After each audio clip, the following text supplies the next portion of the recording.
All right, folks, I'm paying for the evening, so I get to talk as long as I want to. So buckle up. I am Vincent James Tedesco III, and I am Rachel's father. And it's my pleasure to be able to give the first set of toasts, but I don't even have my anything to drink, so let me quick grab something.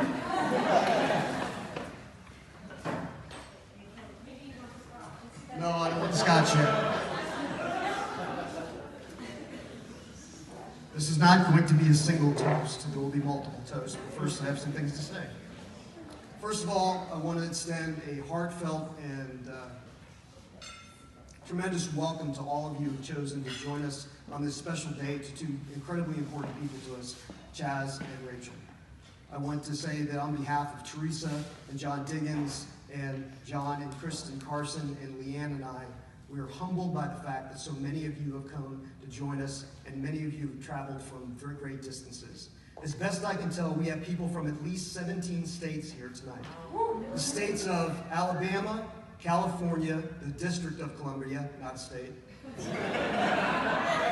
Florida, Georgia, Maryland, Michigan, Mississippi, Nevada, New Jersey, New York, Ohio, Oregon, Pennsylvania, of course,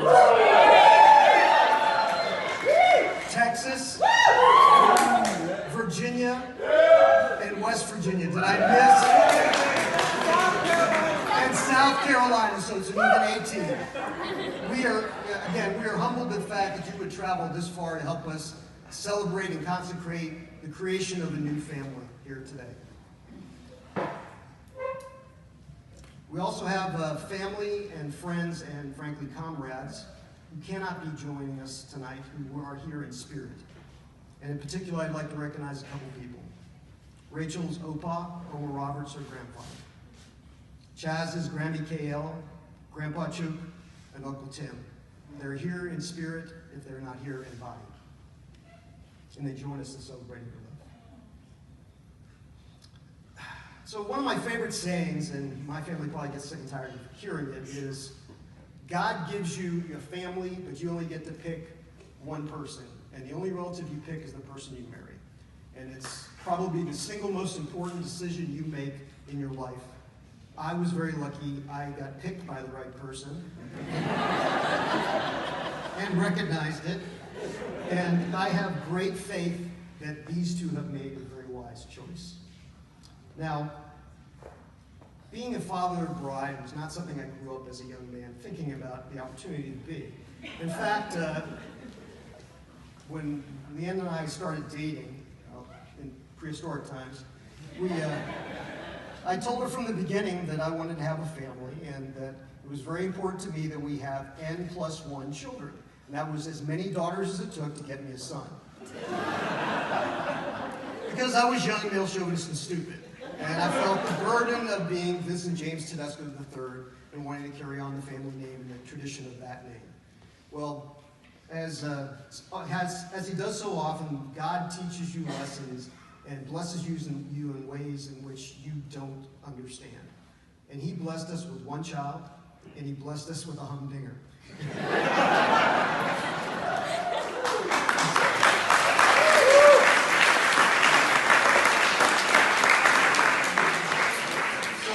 Not long after Rachel was born, she started giving me instructions, and some of those instructions included learning how to be the father of the bride. So I really procrastinated on that for a long time, even after they got engaged, and the time started ticking and ticking. And sort of in the last week, I really had to revisit this important role I had to play. I was blissfully ignorant of it.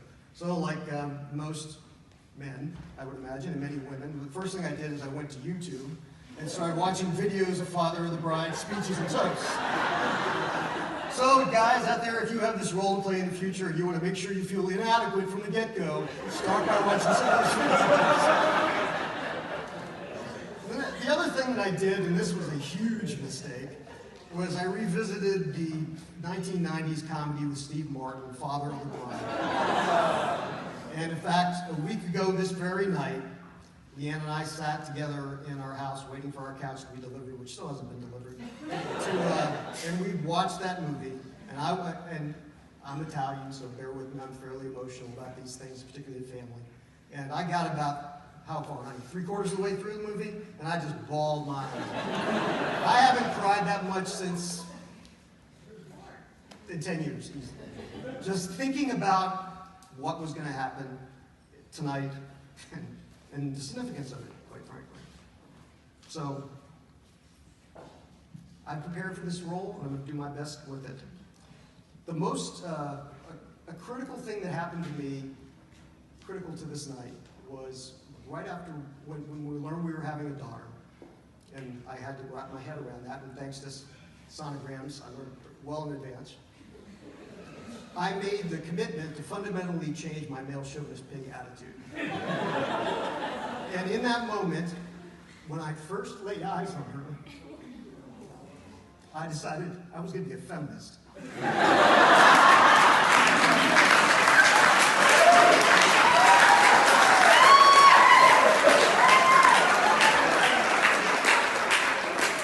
I don't do anything half-assed, okay? I've gone whole hog into this thing. And it's become a fundamental belief of mine that no social convention, no expectation, nothing is going to limit what my daughter can do with her life and her ability to achieve her dreams and accomplish whatever she wants. And I hope the woman you see today reflects the way her mother and I raised her in that tradition.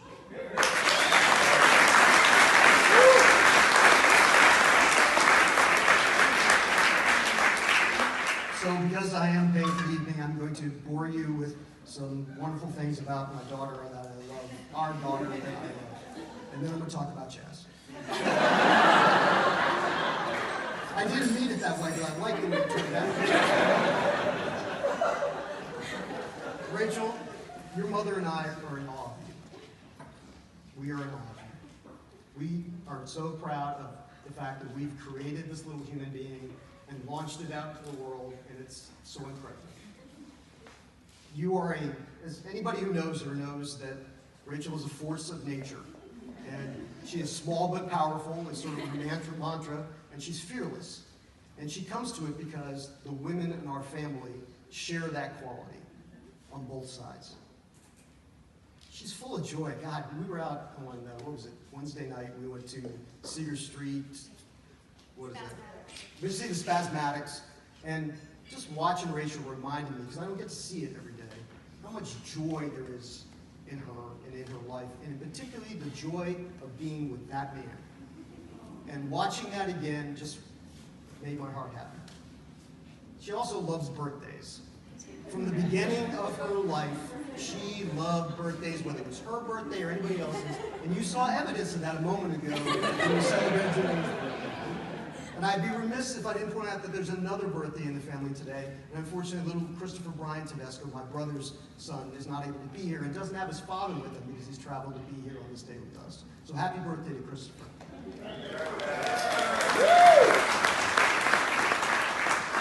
Now, Rachel is also smart as a whip and has a few opinions. And she comes by those opinions honestly, and they're always right, never wrong. I believe from me she gets her ability to be a planner. In fact, the only plan that I know she has failed at in life to this date is when she destroyed my Verizon data plan as a teenager. Rachel also has a huge heart. And you see it in the way she, in some of the animals that you have chosen. And I'm not talking about Chaz. I'm talking about Rachel, you really are the best of man in one person. And that makes us tremendously proud and tremendously happy. Now, you do have a mixed track record in picking cats. So let me give you a little background on this. So when Rachel was, well, before Rachel was born, in 1988 and 89, I went away. Leanne and I were living in Germany. The Army had us assigned to different places, and we wouldn't see very much of each other. And if I went off to the field, which is for you muggles, is when you go play Army in the woods.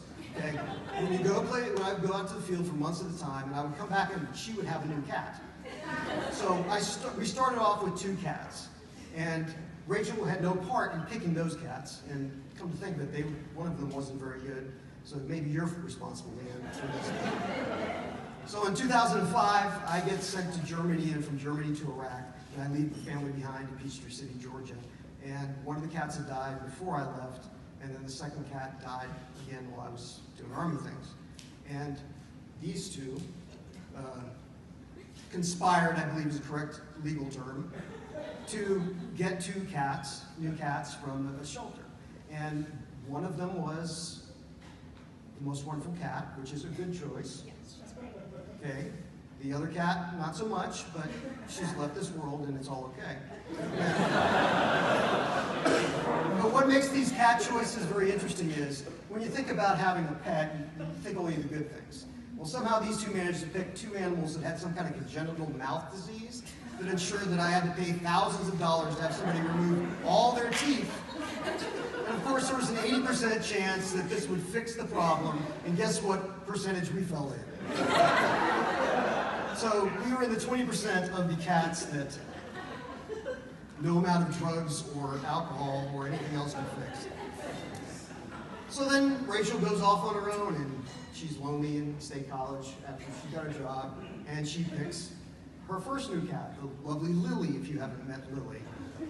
Lily's a piece of work, put it mildly, and then she added to the family, once Chaz was involved, they added Nardo, and if you don't know Nardo, Nardo has disabilities, so it's an example of her big heart, but this is a long way of getting to the point of saying that I think she does much better picking men than she has done picking cats.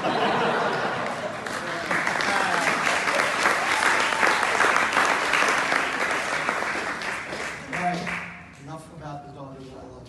Now about my new son. And Chaz, there are 2 3x5 cards for you. Check that to me.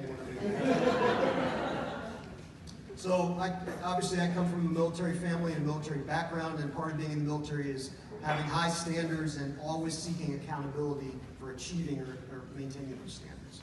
So I did not approach the idea of some man or boy earlier being, before they could seek my daughter's attention and affection, there were certain conditions and standards that had to be checked and inspected to ensure that things were good to go. And I have to admit that I have a tendency to want to be the silverback, and I would puff up my chest and scare them and do things. And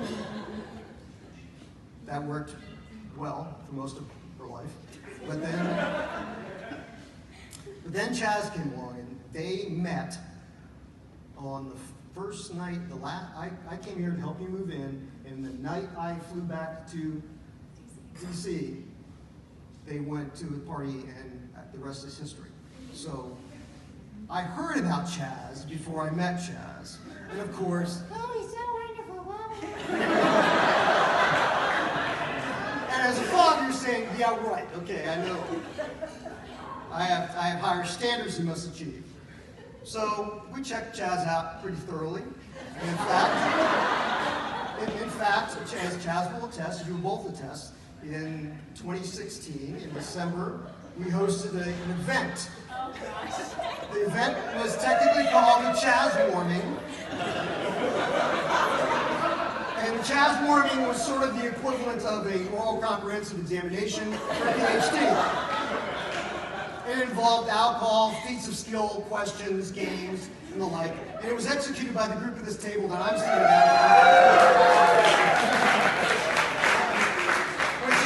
which included Rachel's godfather, okay, and Rachel's basically second set of parents.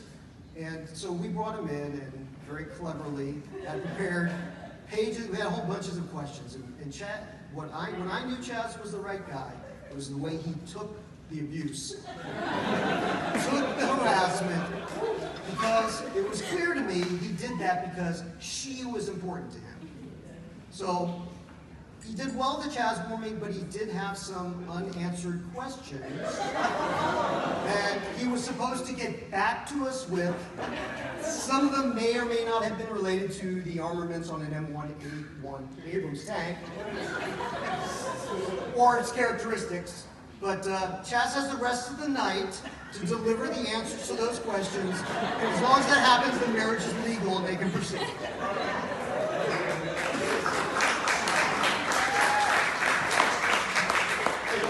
seriousness, Leanne and I, as I think I've said before, know in our hearts and know in our minds that Chaz is the right person for Rachel. It is clear to us that he loves her. It has been clear watching them interact when we went to the Caymans and other things we've done together as the extended interview process for Chaz. It is also clear to us that he has some great traits that balance Rachel's. The two of them make a good couple because they balance each other very well. And they're aware of that, which is very important. He's confident in himself. He's not at all intimidated by Rachel. And Rachel can be intimidated. From sort of a really practical standpoint, it was very important to us that she marry a Penn Stater because we didn't want a mixed marriage.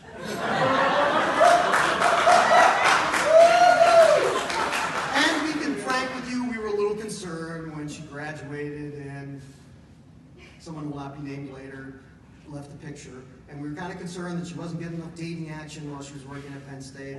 And then she was going to move to Texas. And we're like, oh my God, she's going to marry a Longhorn. What are we going to do? But God, thank you, Lord, intervened and brought unto us a Penn Stater, and also, very importantly, a Pittsburgh guy who loves Pittsburgh sports, which are very important.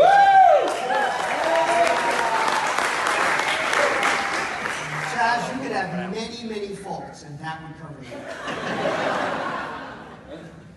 It's also important to us that Chaz be a man's man, because that's what we like. The women in our family have a tradition of marrying manly men. And the fact that Chaz gave his groomsmen tomahawks, to me is, as we say in the Army, he's also smart, he's funny, he's athletic, and Rachel says this is important, Leanne does too, I don't believe it. Something about him being tall, so that's good for the gene pool.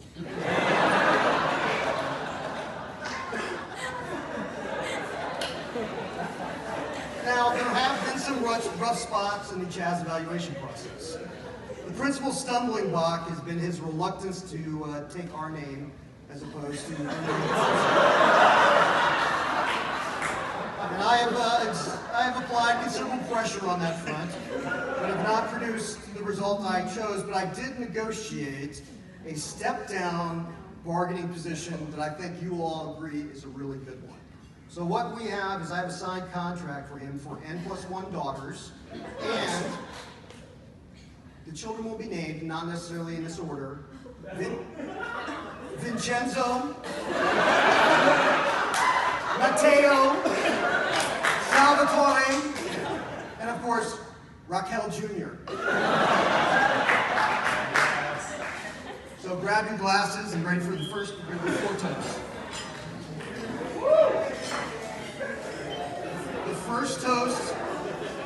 first toast is a traditional toast, at least in my immediate family, and you don't have to participate if you choose not, but I always begin with death to our enemies.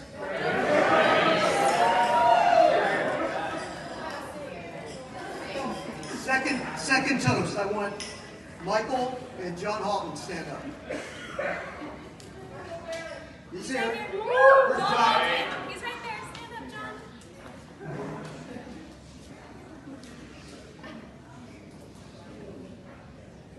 Michael and John, you brought Rachel to Austin, and you brought these two together. You are the unsung heroes of this night and their love, and Leanne and I and the family appreciate what you did. John and Michael. Sit down. Okay, Leanne Tedesco and Teresa Higgins, where are you? Leanne and Teresa, the mob and the mog, respectively. Your labor, your sacrifices, your abiding love, more than anyone else, have made these two humans in front of us. And we celebrate their love, and we celebrate your good work. The